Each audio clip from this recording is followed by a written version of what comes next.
Una 4 giorni importantissima questa, in concomitanza con Memorial Foroni tra Miane e Pieve di Soligo. Che bilancio tracciamo di questo appuntamento? Intanto diciamo che ringrazio sentitamente tutti gli organizzatori di questa 7ª edizione del Foroni, che a noi del settore ufficiale di gara ci dà la possibilità di un 4 giorni di sviluppo tecnico e comportamentale di arbitri di tutta Italia.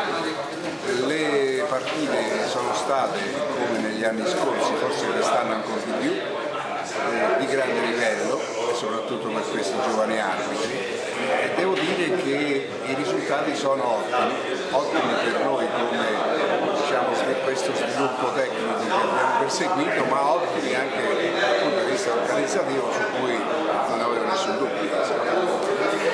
Una cosa importante di questi 4 giorni è la nascita della scuola regionale arbitri del Veneto. Sì, diciamo che la scuola regionale arbitri regionale del Veneto viene varata oggi, ma era già funzionante da molto tempo. I progetti che il Veneto ha messo in campo in questi ultimi anni sono stati molteplici e i risultati sono alla luce del sole. Molti arbitri si trovano ad altissimo livello e soprattutto l'organizzazione arbitrale è veramente capillare qui nel Veneto. Anche qua ringraziare il vecchio consiglio regionale e il nuovo è d'obbligo, perché effettivamente li abbiamo sentiti vicini a questo nostro settore. Quindi l'auspicio per i prossimi mesi per il settore arbitrale qual è?